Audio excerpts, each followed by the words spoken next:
Hello guys, welcome সকলকে। আমি পায়েল রয়। আজ তোমাদের সাথে শেয়ার করব বীরবলের একটি গল্প। আমি বড় না ঈশ্বর বড়? একদিন মন্ত্রিসভার মাঝে বাদশা হঠাৎ এক আজগুবি প্রশ্ন করলেন, তিনি বড় না ঈশ্বর বড়? কে বলতে পারে? কথাটা কানে শুনতে বড় খারাপ।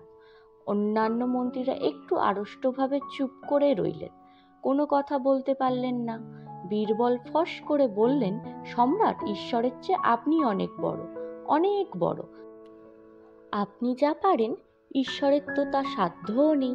ঈশ্বর কোনোদিন এমনতর করতে পারবেও না। এহেন মন্তব্য শুনে সবাই অবাক। সম্রাট পর্যন্ত দুঃখিত হয়ে বললেন, তোমার কি মাথা খারাপ হয়েছে বীরবল? তুমি কি বলতে চাও? আমি যা পারি ঈশ্বর তা পারেন না?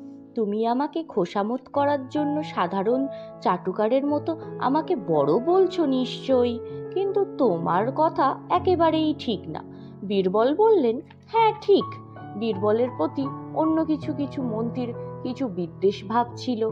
বাদশার বিশেষ স্নেহধন্য হওয়ায় বীরবলকে হেই করার সুযোগ তারা হাতছাড়া করলেন না।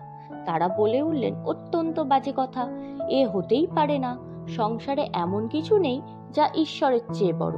এ পৃথিবীতে এমন কেউই নেই। সম্রাট বললেন, নিশ্চয়ই নিশ্চয়ই, এতে কোনো ভুলই নেই। বীরবল দমলেন না।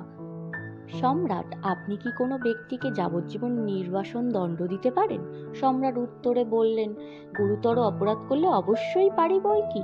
বীরবল বললেন, তবে শুনুন সম্রাট, ঈশ্বরের সেইরূপ ক্ষমতাই নেই।